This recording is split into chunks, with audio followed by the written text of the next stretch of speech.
South Indian सिनेसृष्टीचे superstar विजय थलपती यांच्या राजकीय रॅलीत चेंगराचेंगरी झाल्याची घटना शनिवारी संध्याकाळी घडली आहे। या घटनेत आतापर्यंत 36 जणांचा मृत्यू झाल्याची प्राथमिक माहिती समोर आली आहे। साऊथ इंडियन सिनेसृष्टीचे सुपरस्टार विजय थलपती यांच्या राजकीय पक्ष तमिजगा वेत्री कलंगम TVKची रॅली करूर शहरात आयोजित करण्यात आली होती। या रॅलीत लाखो समर्थकांची प्रचंड गर्दी झाली होती। विजय थलपती यांच्या भाषणादरम्यान अनेक जण चक्कर येऊन पडल्याने ॲम्ब्युलन्स दाखल झाल्या। विजय यांनी भाषण थांबवून समर्थकांना पाण्याच्या बाटल्या वाटप केल्या आणि पोलिसांना मदत करण्याचे आवाहन केले। यातच प्रचंड गर्दीमुळे परिस्थिती हाताबाहेर गेल्याने विजय यांचे भाषण मध्येच थांबले।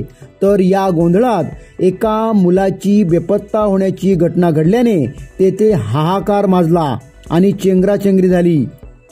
गर्दी अनियंत्रित झाल्याने चेंगराचेंगरी झाली आणि अनेक जण ढिगाऱ्याखाली सापडले।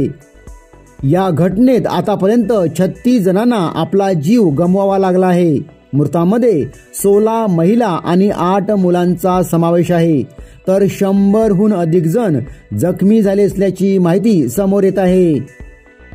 या घटनेची माहिती मिळताच मुख्यमंत्री MK स्टॅलिन यांनी दुःख व्यक्त करून तातडीची मदत जाहीर केली आहे।